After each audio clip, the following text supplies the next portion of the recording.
Hello, everyone, and welcome to another episode of Selling Greenville, your favorite real estate podcast here in Greenville, South Carolina.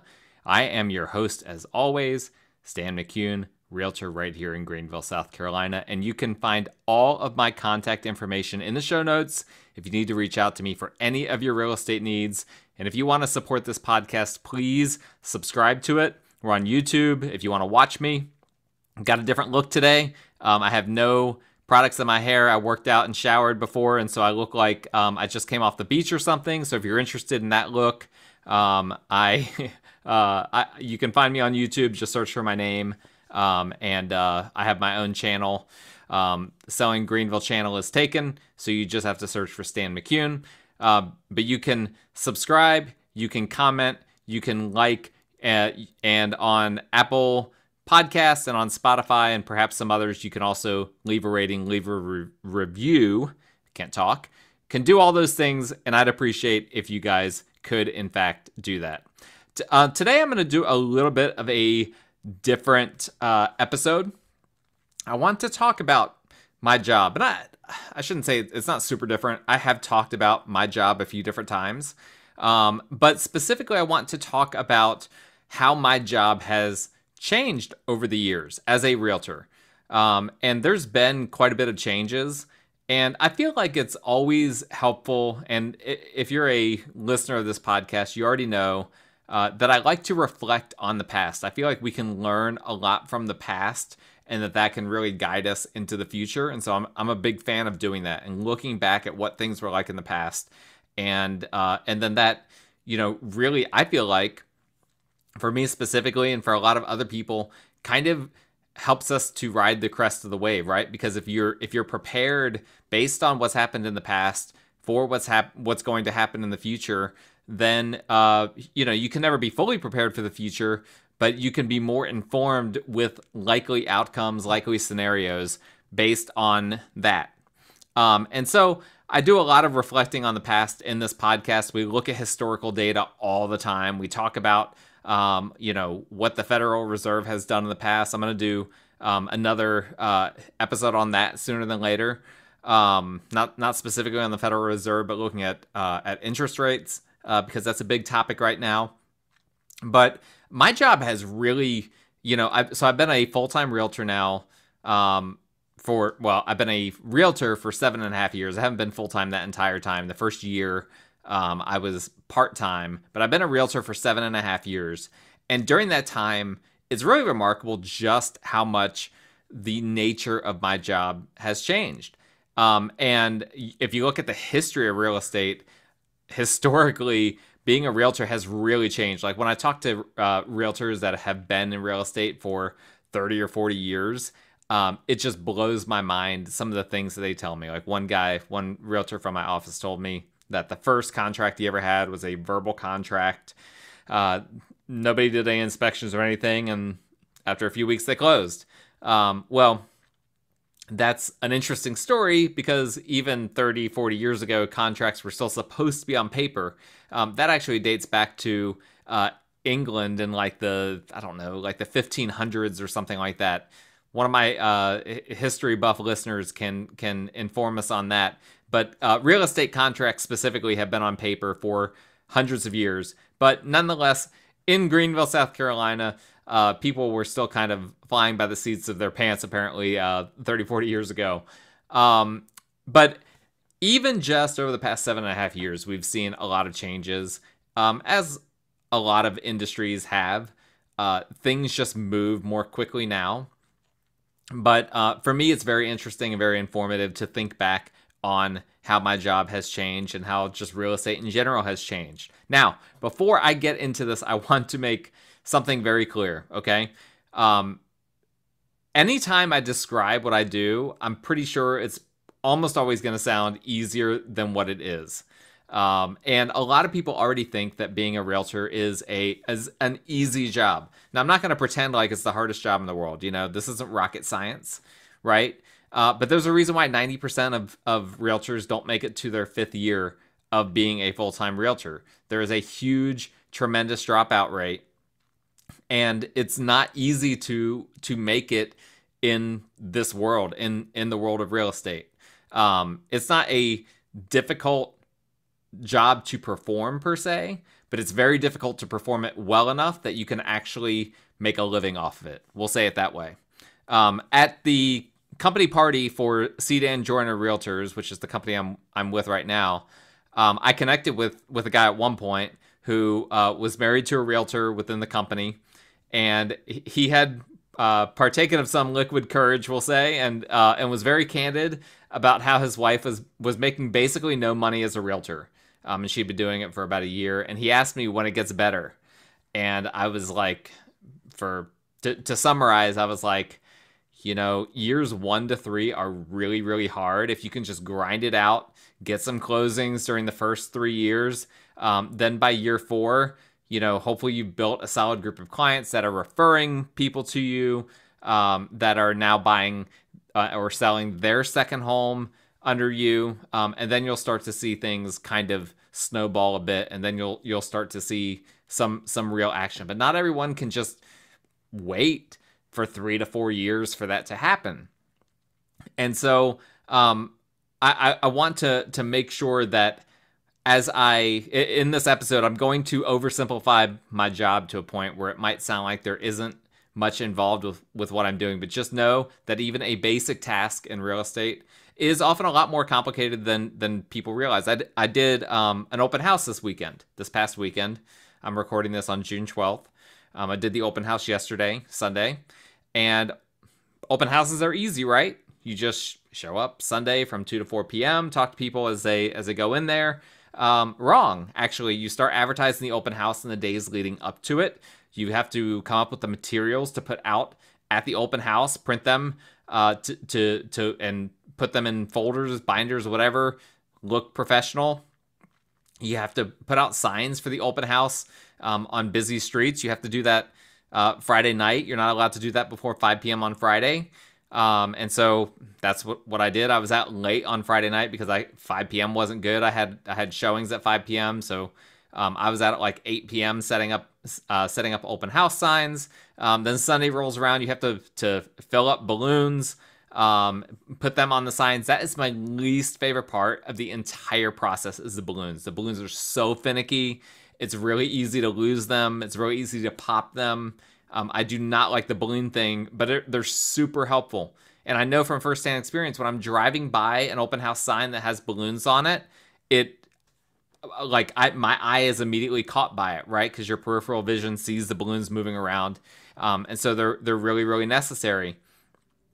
And then, and I didn't even mention, it took me forever to put the signs for the open house up, because multiple of the signs I had to put straight into the classic red clay that we have here in Greenville. And I had a pocket knife that has like a longer blade on it, that finally it was like, okay, I've gotta find a tool that I can use. And I hadn't thought to bring like a screwdriver or anything, because I've not run into this problem before. And I bent my pocket knife in the red clay. It was so packed down. So that was incredible. It took me extra long to put up the signs. But yeah, then on Sunday, you put the balloons on in the morning. Then you set up for the open house. You host it. Then you have to go back, get the signs, gather them back up, deliver them back to the office. And all in all, an open house takes about 9 to 10 man hours, not including drive time. Now, some of that can be outsourced, but depending on the situation, I may not be able to outsource it, or I may not want to outsource this. In the case of the one yesterday, it was a little bit of both. I did the entire thing myself, so it took me around 9 to 10 man hours, it's unusual that I do everything myself, because I do have assistants within my office. But people just need to understand, before I go into this, that there's a lot more into being a realtor than just, I just, search for a house. I just go to a house and have an open house. No, there is, even when I'm showing houses, I assuming that I have time to do it in a standard situation, I'm doing a ton of research, looking at the house, looking to see, is it in a flood zone? Is it overpriced? Is there activity on it right now? Are there already offers? Doing all sorts of legwork to make sure we're not wasting our time before we even get there. And so I just want to lay that foundation. Hopefully I didn't get too long-winded there, but hopefully you kind of understand where I'm coming from on that. I also don't, and this will be the last thing I say on this, I don't tell my clients all this happening behind the scenes.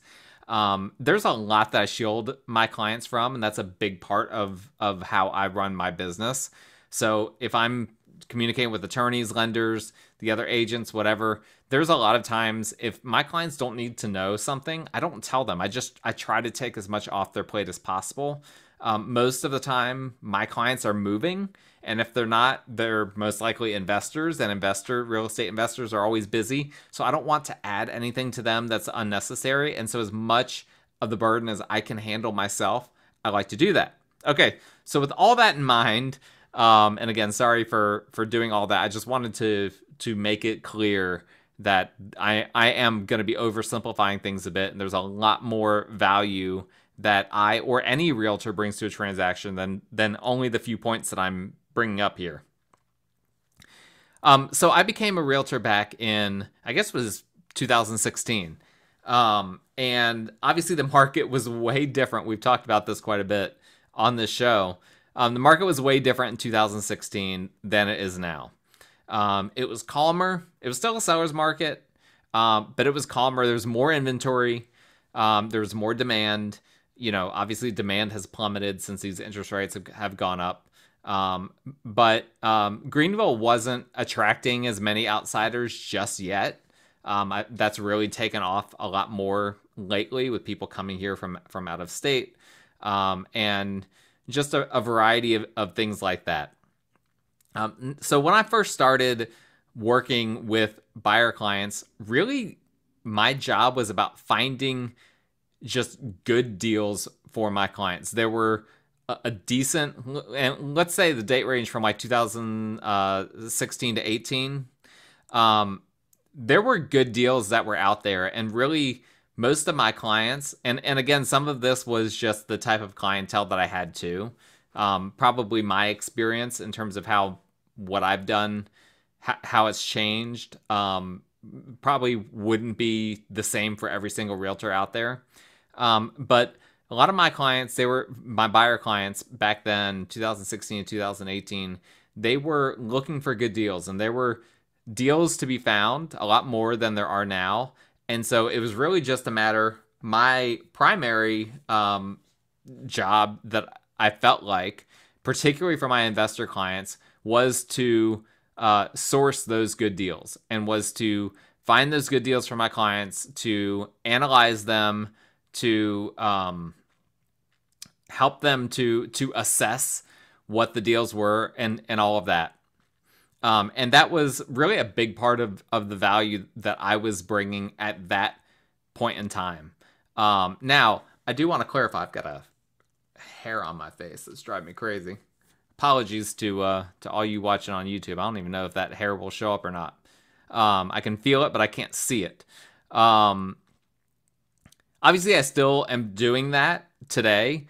And so again, none of these are like exclusive of each other, but that was the primary value that I was providing back then. For sellers, my primary value back then was helping them negotiate the best deal possible, and trying to limit the number of repairs that they had to do, the number of the buyer closing costs that they had to pay, all of this. Because sellers back then, obviously they weren't getting, just like now, as the market has kind of flipped back a bit, they weren't getting 100% of what they listed a home for. They were getting, closer to 98%, and that was after potential price reductions. And so my job for my sellers, what I saw and what I found to be really the biggest part of how I was able to help them was, once we got under contract, first off, negotiating while we were in an offer situation, while we had offers, an offer or multiple offers, was to start off with just getting the absolute best deal for them, because we know that buyers are going to come in, they're going to ask for the sellers to pay for closing costs. We know that buyers are going to come in and they're going to immediately ask for a reduction on the price. And so there's a little bit of a give and take that's kind of expected, but some buyers are not as reasonable as others. And part of the negotiation process for me is actually to assess the other party. How reasonable are they going to be? Are they willing to do a little give and take? There are some situations, though, where, and I had this happen during this period of time, where I would have a listing and we would immediately get an offer from a buyer where they were expecting my seller to, give up the house for $5,000 less than we listed it for. And it's like, and we've got more showings coming up and all of that. And it's like, no, we're not going to do that. I actually had a person confront me at an open house because they had made an offer and my sellers was just like, no, we're doing the open house first. And it wasn't a bad offer that they had made. But they came and confronted me at the open house and were like, why didn't you guys accept the offer? And it's just like, well, that's not my decision. This is what my sellers wanted to do. And then, of course, after we went under contract, a big part of what I was doing back then was just trying to keep my sellers' repair costs as low as possible. If buyers then came in and said, hey, we found... they're always going to say, we found all of these repairs that need to be done. So, you guys need to pay for, $3,000 of our closing costs. That was where my ability to negotiate, I would be pushing back against that, trying to make sure that we held the deal together, but also didn't surrender too much. That was really those were the primary things that I felt like I was doing back then that provided value. Not that there weren't other things, but those are the first things that come to mind is like, this is what I was losing sleep over at night. These were the things that I was having the most conversations with my clients about. These are the things that were front of mind for me during that period of time. Now, from 2018 to 2019, right before the pandemic, we saw home prices really start to climb quite a bit. And this caused a lot of my clients to start gravitating towards new construction. A lot of my buyer clients, I should specify, to gravitate towards new construction and fixer-uppers. Now, you might think that those are like opposite ends of the spectrum, and they kind of are. So it's like, okay, why would people gravitate that way? Well, when there is when prices are starting to go up, that is when new construction can become more attractive because builders, if they have homes that aren't selling or whatever the case may be, they are willing to offer concessions, builder concessions. Maybe they'll pay for closing costs. Maybe they will offer a rate buy down. They're doing these types of things right now in order to stay afloat as the market has shifted. And then, of course, fixer-uppers are the opposite end of the spectrum, but similarly, they're cheaper. And so this is what people were gravitating towards as prices started going up. It's like, okay, we need fixer-uppers. So a lot of what I was doing was looking for those fixer-uppers, was helping my clients, interviewing new home builders, those types of things, helping them through the new construction process if they did go under contract with a builder, and just kind of managing all of those different things. When it came to fixer-uppers, in particularly, because I've got fix and flip experience and things of that nature, a lot of other similar experiences, I would even sometimes, if my clients were kind of struggling with a vision or needed some ideas, I would be there as a sounding board to try to bring ideas to the table as well. And of course, again, I still do that today, but that was a major part of what I was doing back then. Now, for my sellers, really the most important thing for sellers that I feel like during this time period was selling quickly, because the market was getting hotter. And so you kind of had two buckets, right? Those that sold quickly and that got top of the market, and those that didn't. And then their homes, would not only not sell for top of the market, but would actually get probably less than what they should have because they didn't sell quickly. And so my job shifted to more for my sellers to consulting how to be one of the ones that sold quickly as opposed to one of the listings that just lingered on the market. So a lot of this had to do with consulting on staging, prepping a home, pricing strategies, things of that nature. We need to come up with a plan so that this home doesn't just sit on the market. And so that was what I was doing more than anything else during that period of time. Or again, that was the thing that I was thinking about and focusing on most often during that period of time. Now, the crazy market, 2020 through mid 2022-ish, however you want to say it,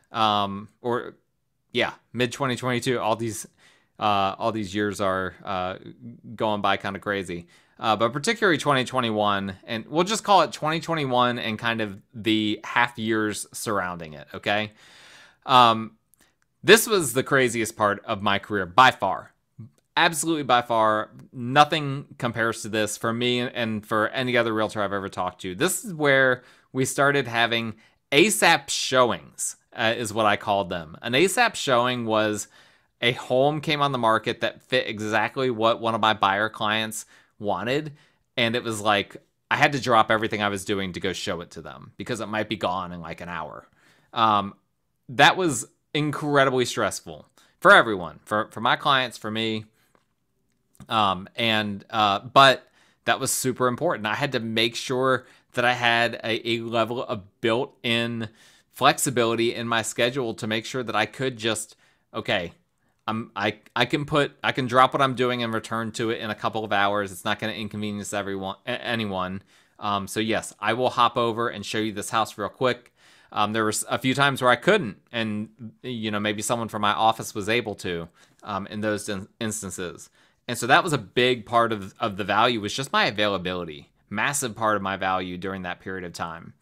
And then another thing that I felt like was really, really valuable, because there were so many multiple offer situations for my buyer clients, was just crafting the perfect offer, right? And crafting an offer is a lot. There's a lot of nuances to it.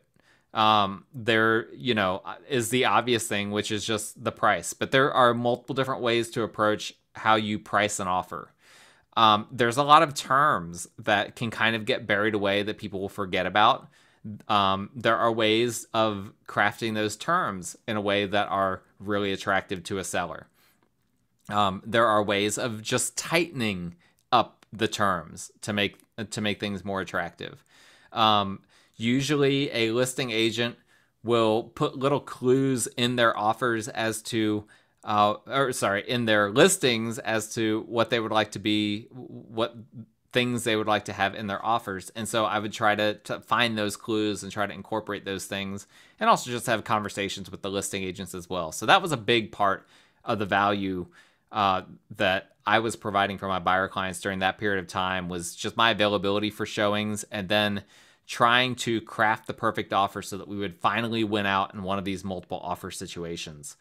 For sellers, really a big, people think, oh, it was super, super easy to be a seller in that market. And to an extent it was, but there was still plenty of work that I had to do as a realtor in that market, working with sellers. And a lot of it was on the front end, determining how high to go on a price without a lot of comps, right? When inventory started to become a problem during this period of time. And so it became a real challenge of like, okay, there's not really any comps. We don't exactly know what this house is going to sell for. But I've done a bunch of research. I've looked at what's on the market currently. I've looked at what's sold. Here's what I think we could get. And here's why I don't think it's too high. Here's why I don't think it's too low. And that would be how we would approach it. And that was really, really crucial, because a lot of people during this time period were just all over the map. People were just listing their homes for way too much, or I saw a lot of instances where homes were underpriced, and then it was just kind of insane the amount of activity people would get, and that would be stressful. Sellers like to get multiple offers, but they don't like to get 40 offers, right?